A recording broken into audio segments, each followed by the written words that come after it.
खुलुमबाय लोगोफोर, गोजोन फुंबिलि बयनिसिमबो। नोंथांमोनखौ डियार ब्रह्म चेनेलाव आरो फिन खेबसेबाव बरायनाय बावहरबाय। आं दिनै नोंथांमोननि सिगाङाव आरोबाव माखासे खौरां लानानै फैबावलायबाय। आसा खालामो नोंथांमोनहा खौरांखौ नायनानै मोजां मोनगोन। आरो नोंथांमोनहा बेबादिनो सानफ्रोमबोनि गोदान गोदान खौरांनि आपडेट मोनबाय थानो थाखाय चेनेलखौ साबस्क्राइब खालामनानै लादो आरो खौरांखौ मोजां मोनोब्ला अन्नानै लाइक, शेयार आरो कमेन्टबो खालामनानै होलांब्लानो जाबाय। दिनैनि गिबि खौराङावनो दङ आसाम राजखान्थि उफ्रा बिसायख'थिनि थाखाय UPPL आ गिदिर गोरोबथा खालामदों। खौरां बिजोंनिफ्राय मिथिनो मोननाय बायदियैब्ला मैया BTRनि CM प्रमद बर'आ केबिनेट मन्त्रि अशोक सिंघालजों लोगोसे खासिक'त्रायाव UPPL प्लास BJP प्लास AGP गोरोबथानि मावख' बेखेवो। रिपर्टनि बायदियैब्ला बे खौसे मोखांनि थांखिया फैबाय थानाय सिडली उफ्रा बिसायख'थियाव गिदिर देरहानाय। प्रमद बर'आ जौगाथायखौ जौगाहोनायनि ट्रेक रेकर्डखौ मुंख'नानै गोरोबथानि गोहोनि सायाव फोथायथि दङ। सिडलीनि सुबुंफोरा गोरोबथाखौ मदद खालामगोन होनना मिजिं थिजायो।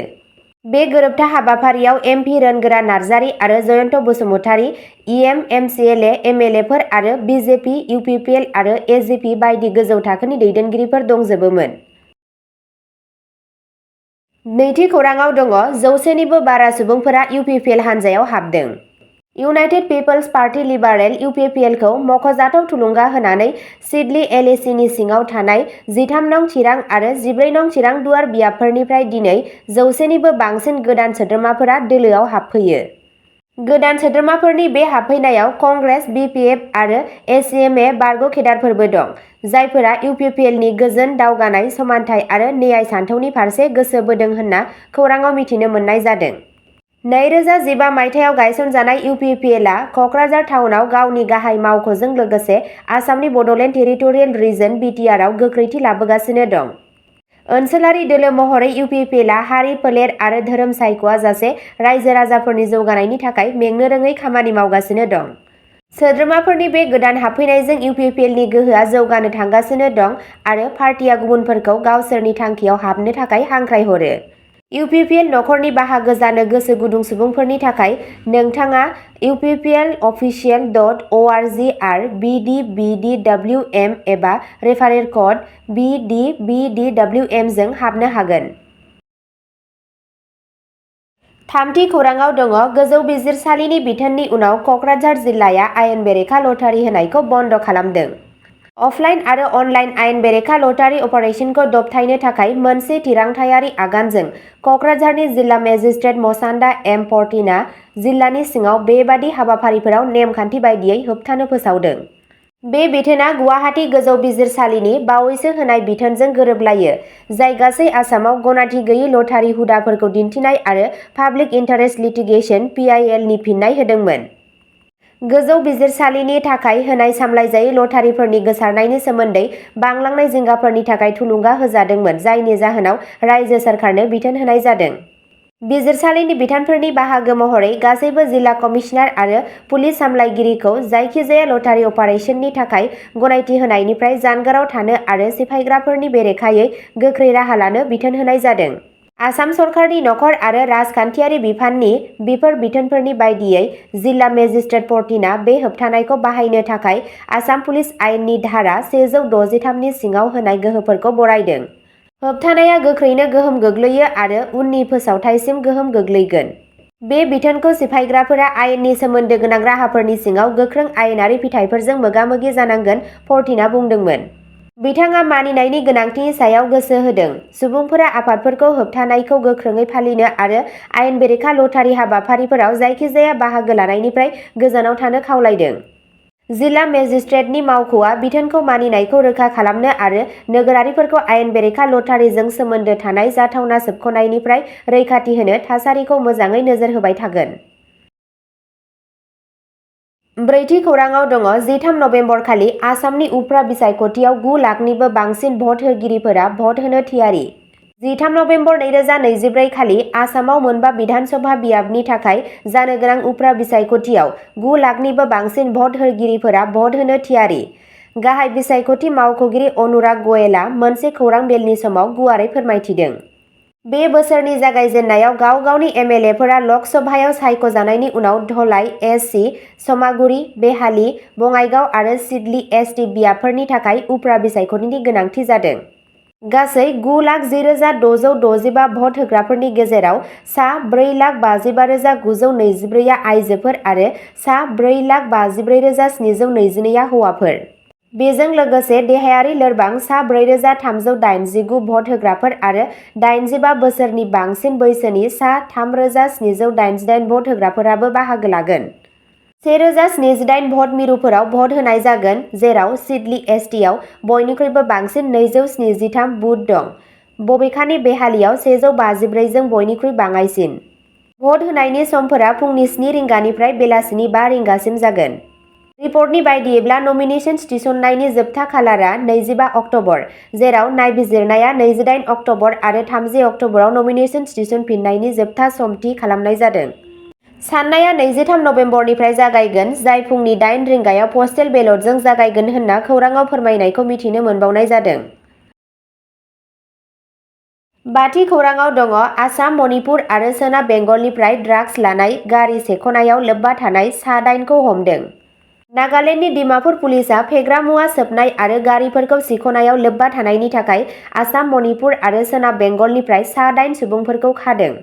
पुलिस मावख'गिरिफोरा रायजो गेजेरारि हान्जाखौ फोजोबस्रांदोंमोन, जायनि उनाव गंनै गारिफोरखौ बोखांनो हादों।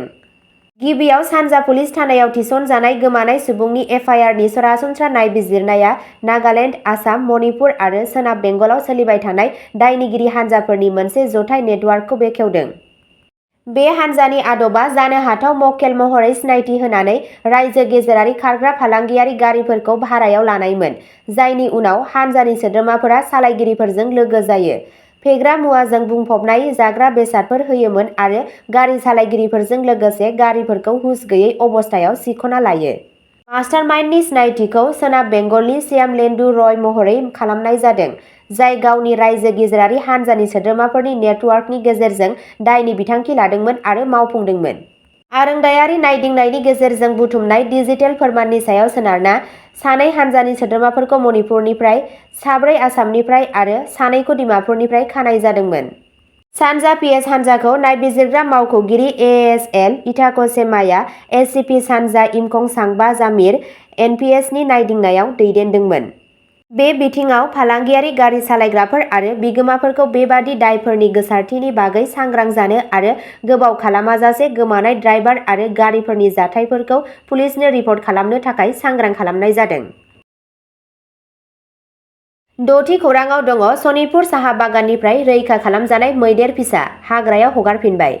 लाइन नं 12 नि सेर-सेर हाग्रा ओनसोलनि साखाथियाव नुजानायनि उनाव आसामनि सनितपुर जिल्लानि राङापारायाव थानाय सेसा साहा बागाननिफ्राय मासे मैदेर फिसाखौ रैखा खालामनाय जादों। मैदेरखौ गिबियाव सेंग्राफोरनि मोनसे हानजाया नुदोंमोन, जाय जुनारनि रोजा गाहाय बाहागोआव हारसिङै गिदिंबाय थानाय नुदोंमोन, जायखौ गोसो गैयै आरो दुखुआव नुनो मोनदों। साहा बागाननि हाग्रानि जिब-जुनार गोसो गुदुं सुबुंफोरा थाबैनो हेंथा होदोंमोन, मोनसे रैखाथि गोनां रैखाथिखौ रैखा खालामनो थाखाय सांग्रांथिजों मैदेर फिसानि खाथियाव सौहैदोंमोन। जायगानि थागिबिफोरा फोथायो दि मैदेर फिसाया हरनि समाव गावनि फालोनिफ्राय आलादा जानो हागौ, जायनि जाहोनाव बियो गावनि बिमाखौ नागिरनानै हारसिं गिदिङो। बे जाथाया सुबुं समाजनि गेजेराव जिंगा आरो अनफावरि सोमजिहोदों, जाय बै ओनसोलफोराव हाग्रानि जिब-जुनारफोरजों मोगा-मोगि जानांनाय जेंनाफोरखौ नोजोर होदों, जेराव मिथिंगायारि मैदेरनि करिडरफोरजों मानसि थाग्रा खुलिया गोरोबलायो। 7थि खौराङाव दङ हाइलाकान्दिआ थांखुनि आंखालजों जुजिनो थाखाय थांखु उदां लाइमोन केम्पेइन 2.0 जागायदों।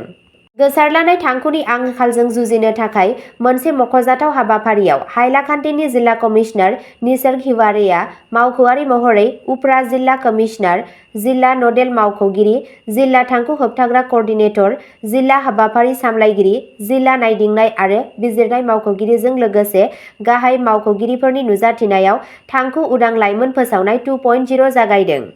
हायुंआरि सावस्रि मिशन (NHM) आरो गुबुन गुबुन NGOफोरनि थान्दैफोर। बे फोसावनायनि थांखिया लाइमोनफोरखौ थांखु लोंनायनि गिख्रंथाव फिथायफोरनि सोमोन्दै सोलोंथाय होनाय आरो बाहागो लाहोनाय होनना खौरांआव मिथिनो मोननाय जादों। थांखु नागारनो हेफाजाब नागिरग्रा सुबुंफोरनि थाखाय हायुंआरि थांखु क्विट-लाइन सिबिथाइफोर 1800-112-356 आव दं, जाय थांखुनि निसाजों जुजिनो आरो मोनसे सावस्रिनां इयुनखौ बांहोनायाव मदद आरो लामा दिन्थियो। दाइनथि खौराङाव दङ सामागुरि बियाबनि थाखाय जोंनि बिजाथि फसंगोन बिधानसभा बिसायख'थिनि सायाव बदरुद्दिन आजमल। फैबाय थानाय बिधानसभा बिसायख'थिनि सिगां मोनसे सोलोगोनां राहा लानानै All India United Democratic Front AIUDF नि मोनसे दैदेनगिरि बदरुद्दिन आजमलआ फोसावदोंमोन दि दोलोआ सामागुरि बिधानसभा बियाबाव बिसायख'थि गेलेगोन। बङाइगाव जिल्लानि जगिगफायाव खौरां बिजोंजों रायज्लायनायाव आजमलआ बे बियाबनि गोनांथिनि सायाव गोसो होनानै बुङो दि सामागुरिया जोंनि थांखि। सानसे साननैनि गेजेराव जोंनि बिनायसाया रोखा जागोन आरो जों नमिनेशन दाखिल खालामगोन। आजमलआ फोरमायदोंमोन दि AIUDFआ 2026 मायथाइनि बिधानसभा बिसायख'थिनि थाखाय गुवार हाबिलाफोर दं, जेराव गासै रायजोआव गोबां बियाबफोराव बिजाथि फसंनो सानथांखि दं। बेजों लोगोसे आजमलआ हादोरारि नोगोरारि फारिलाइ NRC नि सोमोन्दै गोजौसिन बिजिरसालिनि बावैसो लानाय थिरांथानि गोहोमफोरखौ बिबुंसार होदों। बिथाङा गोख्रोङै बुंदोंमोन दि बे खेबाव NRCखौ थारैनो आपडेट खालामनाय जागोन, जेराव 1971 मायथाइखौ गुदि बोसोर महरै गायसननाय जागोन। बे गोनांथार गुदि खिथाया बिसायख'थिनि गोहोखौ गोबाङैनो गोहोम खोख्लैनो हागौ। गुथि खौराङाव दङ इसिङारि दावराव दावसिनि गेजेराव सा 34 बङाइगाव AGPनि सोद्रोमाफोरा बिबान एंगारदों। बिसायख'थि आय'गआ बङाइगावजों लोगोसे आसामनि मोनबा बिधानसभा बियाबाव उफ्रा बिसायख'थिनि खालारखौ फोसावनायजों लोगोसे राजखान्थियारि बारहावाया दुंहाव जादों। बबेखानि आसाम गण परिषद AGPनि बङाइगाव दालाइआ आफादगिरि आरो नेहाथारिजों लोगोसे सा 34 सोद्रोमाफोरा बिबान एंगारनायजों खैफोदजों मोगा-मोगि जानांदों। बे रागा जोंनाया बारग' MLA आरो आथिखालनि बरपेटा MP फणिभूषण चौधुरीनि बिसि दीप्तिमयी चौधुरीखौ गावसोरनि बिजाथि महरै सिगाङाव दोननायनि पार्टीनि थिरांथानि सायाव जादों। बियाबनि AGP मावथिफोरा दीप्तिमयीनि बिनायसाखौ हेंथा होगासिनो दं आरो दाबि खालामदों दि जायखिजाया जाहोननि थाखाय बिथांखौ बियाबनि बिजाथि महरै गनायना लानो नाङा। बिबान एंगारनाय सोद्रोमाफोरनि गेजेराव साबा पन्चायत आफादगिरिफोर दं। बेजों लोगोसे BJPनि गाहाय नेहाथारि शैलेन सरकार, जायखौ बियाबाव बिनायसानि गोख्रों दाबियार मानिनाय जायो, बिथाङाबो बिबान एंगारबाय। बे थासारिखौ नोजोर होनानै बेयो नायथावना जागोन दि AGPनि दैदेनगिरिया बङाइगाव बियाबाव बिजाथि सायख'नायखौ लानानै बे इसिङारि दावराव दावसिखौ माबोरै नेभिगेट खालामगोन। जिथि खौराङाव दङ आसाम उफ्रा बिसायख'थि गोरोबलायनायनि बिजाथिनि थाखाय बिहाली मासिखौ कंग्रेसआ लांदां खालामबाय। कंग्रेस दोलोआ आथिखालाव आसामनि मोनबा बिधानसभा बियाबफोराव जानो गोनां उफ्रा बिसायख'थिनि थाखाय गावनि मावखान्थिखौ बिथांखि लागासिनो दं। बिथांमोनहा मोनब्रै बियाबफोर धलाई, सिडली, बङाइगाव आरो सामागुरियाव बिजाथि फसंनो थियारि जादों, जेराव बिहाली मासिखौ आसाम सनमिलिता मर्चानिफ्राय गोरोबलायनाय बिजाथिनि थाखाय लांदां दोननाय जादों होनना खौराङाव मिथिनो मोननाय जादों। जथुमनि समाव बिहाली बियाबनि थाखाय बिजाथिखौ थि खालामनो थाखाय साबा सोद्रोमाफोरनि गेजेराव कमिटि गायसननाय जादों, जेराव 20 अक्ट'बरनि सिगां APCCनि आफादगिरिनो मोनसे फोरमायथि गथायनाय जागोन होनना साननाय जादों। बे आफादाव अजित कुमार भुयान, अखिल गगৈ, सुप्रकाश तालुकदार, लुरिनज्योति गगৈ आरो अल पार्टी हिल लिडार्स कर्प'रेशननि आफादगिरि जवानेश इंती खाथार दं। रिपर्टनि बायदियैब्ला सिडली, बङाइगाव, धलाई, सामागुरि आरो बिहाली बियाबफोराव उफ्रा बिसायख'थिया 13 नबेम्बराव जागोन, जेराव भट साननाया 14 नबेम्बराव जागोन। अब्ला दिनैनि खौराङा एसेनोसै। जाय बिथांमोनहा क्राइम निउज आरो सानसेनि फानजामुथिखौ नायनानै मोजां मोनो, स्क्रिनाव होनाय चेनेल बड' इनफ' पइन्टआव थांनानै नायहैनो हागोन। चेनेलनि लिंकखौ डिस्क्रिप्शनाव होनाय जादों।